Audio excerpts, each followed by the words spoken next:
Oh yeah. Oh yeah. Hey, what are you doing there? Get back from there. No more of that. We're shutting the doors. Anyways, what's up guys? When it comes to Dark Souls, we can obviously agree it is a masterpiece. And while technically an incredible achievement with its world design, not all of Dark Souls areas are created equally. That's why today, I will be eating fried chicken and tater tots. And I'll be ranking all of Dark Souls 1's areas from my least favorite all the way to my favorite. A disclaimer as well, I write all of these videos myself and formulate my own opinions as I have played them. I'm not here to just give you your typical regurgitated Dark Souls opinions either. So if you disagree or agree with my thoughts throughout the video, feel free to insult and tear me apart in the comments section. Aside from that, let's start with the worst.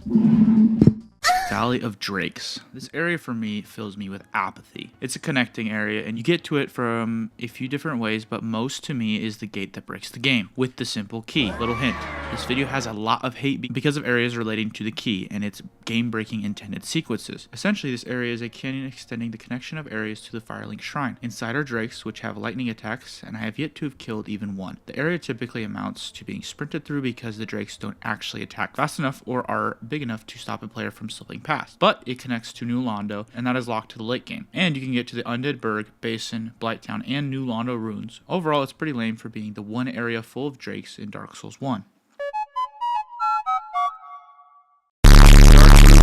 This place has a Hydra and Crystal guys. It's kind of a bitch. There's a lake, and it is how you access the DLC after killing the Hydra. You get to the Darkroot Garden by climbing a huge ladder and hopefully having enough health to tank multiple Hydra shots. I don't have a ton of emotions towards this area as I had to look up and make sure I was thinking of the right area. Basin is for the lake. Now up next is the Darkroot Garden. You get to this by climbing up the Darkroot Basin ladder. And here there are human NPCs that are aggro and rolling cats and mushrooms. I probably don't have footage up during this video of rolling cats because I have never encountered them. I was too much of a pussy. But here has potentially my least favorite boss fight with the butterfly. It is slow and monotonous, but the area also has the wolf, which is a good fight, very sad. Now I know that you guys saw this one coming, but spoiler alert, it is the Demon Ruins. I won't be talking about Blighttown or Quelaag's domain for a bit because they come up a bit later and they rank higher on my list. However, this area is a major letdown, in my opinion, compared to what came before it. It is part of Dark Souls' fire area, which in all honesty they just can't get right in their games consistently. It just has a bunch of mini bosses and hordes, lava, and a fight with the ceaseless discharge. That's what my girl called me. It isn't any good, and Lost Izalith is a bit better. Anyways, up next is the Undead Parish, and I know this may come across as a little controversial, but I could have done it without this area. My understanding is it is everything before getting to the Undead Burg, so the town buildings full of undead essentially. I'm not much of a fan of it, as it didn't serve much of a purpose in my own brain. Might be my own fault because of that damn key, but it took me my third playthrough to find out where it was, and that I was supposed to go through it originally. The enemies here are simple and annoying, and I think that some people would feel like it's a good extension of the tutorial, but in my opinion, I don't care. It just doesn't excel at anything, honestly. Moving on to the late game of Dark Souls 1, there is New Londo Ruins. I don't like this place much. It's right next to the Valley of Drakes, and it's the flooded city full of ghosts. Lots of these ghosts. I think the area becomes a lot better when the water level drops, as the Void Skeleton dudes are a lot more fun to battle than the ghosts. And also hint, if you still haven't figured out how to kill the ghosts, activate these weird skull hands that you get from the bodies, and you become capable of doing damage to their non-physical bodies. Redeeming attributes about the area, though, are the ladders. You can kick them down, creating shortcuts. Alright, I'm confident now that we are in the mid-tier areas of Dark Souls 1.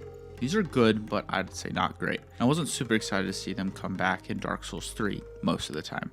First up, we're going to do Lost Izalith. Now hear me out. You probably think it should have been lower. Well, it was almost there. However, I feel like it actually does a lot more than some of the other areas I placed lower. First up, it has some of the most interesting enemy variants and types in the game. Headless dinosaurs, acid bucket, octoroks, and the boss fight with the most potential, lava crab. This area has a lot wrong with it, having the worst boss fight, and lava that could have used a noise reduction, as well as the longest run back in the game, I think. But it has some interesting aspects like the ruined towers and the labyrinthine thing you fall into. It's not that bad, and I don't despise it or feel apathetic towards it. Sorry if you do disagree.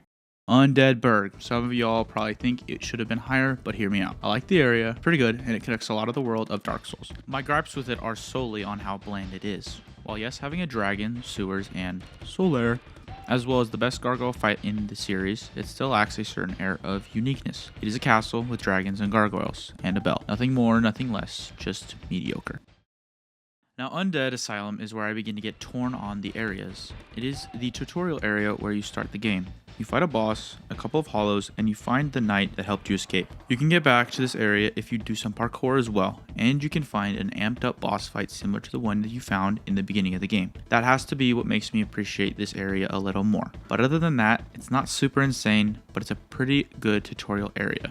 On to the depths. This is the actual sewer area of the game. It has tight corridors and poisonous rats and frogs. For it being such a early rendition of this type of area, it is pretty alright. It is confusing and easy to get lost inside, and it has a great environment. But I don't like rats in Dark Souls. They haven't been much fun in my opinion. What does give this area merit for me though is the gaping mouth dragon. I really like the boss design, and I think the arena is fantastic. The actual gameplay of the boss fight, however, I could have done without.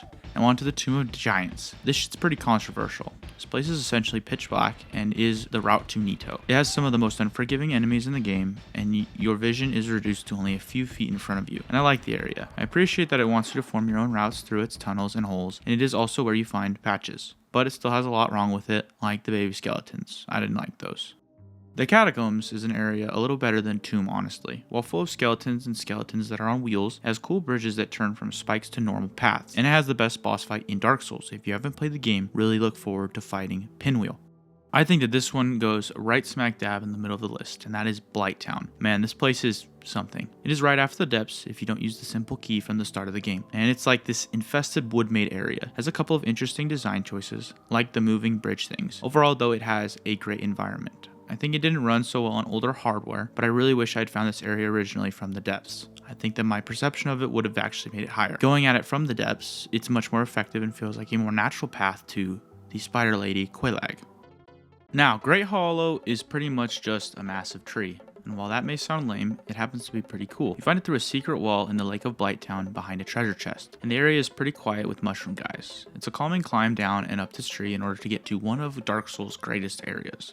Next up is Crystal Cave, and it's alright. I think it's both annoying and great because it has invisible paths. And the first time that you run through it, it's incredibly hard to find the route to Seath. It has enemies that are unforgiving and tons of moths I mentioned earlier. Aesthetically, I think it's quite cool, however, and it is one of the better areas to just wander around and take in. Sen's Fortress, I think, is fun. It is a trap-ridden tower full of snake men and boulders, and I'm of the belief that after your first time running up it, every following run through is a breeze. And mastery of the trap locations and enemies is quite satisfying. It is an area that relentlessly teaches you, and that's why it is pretty good. Man, I think I'm getting a little bit positive now. This area is the last one in the mid-tier areas for me, and it barely didn't make it. The Painted World is pretty dang good, mainly because of how you get there. It is accessed by bringing an item from the asylum and touching the painted picture in Anne Orlando. And inside is an area that you cannot teleport out of. You fight through a church with these fun turtle enemies, and there are 2 dragons on a bridge that don't have heads. The second one, however, I couldn't get to move, which was weird, but I had to hit him in a special way, and he got upright. The boss fight is a nice lady who turns invisible, and you have to follow her feet. Pretty cool. Now we're on to the high tier areas. First up, you probably wouldn't consider this an area necessarily, but I think that Quelaag's domain should get some big props. I love the design of this room and area. It's incredibly small, but essentially it's a massive web formed by Quelaag inside of Blighttown. I think it's most effective as an area because it is so different from the rest of Blighttown, almost beckoning you, drawing you near with its sort of nest-like structure. And Quelaag has biddies. Next, Firelink Shrine. This one for a lot of people is pretty nostalgic, and some would say it's the best one. I don't believe so, but I do think it's pretty good. It does get beat out by Majula in Dark Souls 2, however, and I think that the area is most effective at being a hub for the beginning of the game. It connects to what I count 4 branching paths, and you gradually fill it with NPCs from your journey. You can also hear the big snake guy with the ears snoring before he emerges. It's a pretty cool area. Now, Ash Lake.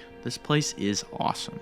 It is simple. You come out of the Great Hollow Tree and find just beaches and massive trees soaring into the sky that reach into what looks like water. This place is fantastic because it feels utterly empty but alive. It does a phenomenal job at making you the player feel tiny with its simple skybox. Duke's Archives is what I believe is one of the best parts of Dark Souls 2's second half. I don't care how much it doesn't make sense dying to Seath and stuff. The area is just such a cool difference compared to the others. It has moving staircases and wizards. It's a great area that looks so pretty. Also, it has a prison tower where you can farm humanity. Very clutch. Now bros, these are the last 2 areas, and they are by far the best in Dark Souls and potentially the series. They are Anne Orlando and Kiln of the First Flame. Guess which one I think is better?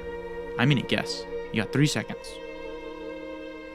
Yes, I'm saying Anor Londo is beat by Kiln, but let me sing some praises towards Anor Londo first. When I first played Dark Souls 1, I didn't know what Anor Londo was. I knew that it had a great chest inside, and I didn't know what it looked like, nor what it would entail in order to get through it. I mean the city right now. But let me tell you, getting picked up by those winged angels and dropped into the golden sun of Anor Londo was something else. The area is massive and makes you feel small. You climb flying buttresses. Yes, I said that. I took a Civ Arts class this summer. I know what it is. And you fight Ornstein and Smough, my favorite boss fight in Dark Souls 1. But on top of that, spoiler alert, if you try and make Gwyn's daughter's breast shake with an arrow, you break the entire illusion of Anor Londo and it becomes bleak, dark, and dreary. And you can go and find another boss fight in the basement of Anor Londo as well. Overall, it's a pretty freaking high tier area. But there is one I believe is better, and that is Kiln of the First Flame. It is the final area of Dark Souls, and inside is a Colosseum with Gwyn. On the walk towards your final encounter with the man who sealed the flame, you see the sands of time having overcome the once great land. It is an area that feels truly grand and larger than life, but utterly abandoned throughout time. I have many swords and axes from the enemies in this area, as I let myself die to Gwyn many times. I just wanted to walk through it again. But this area really does pull through on the promises that are made throughout the game, and it is a perfect way to end a masterpiece. But anyways guys, if you made it this far in the video, I thank you for stopping by. I had a lot of fun making this video. I know that it's in no way perfect, but I enjoy throwing these videos together and finding others who enjoy things like this. I am small right now, so like this video, it helps so much. And as well, the negative and positive comments go very far. But feel free if you haven't already to like the video or share it. It helps a lot in making me reach others. And with all that, I'm out.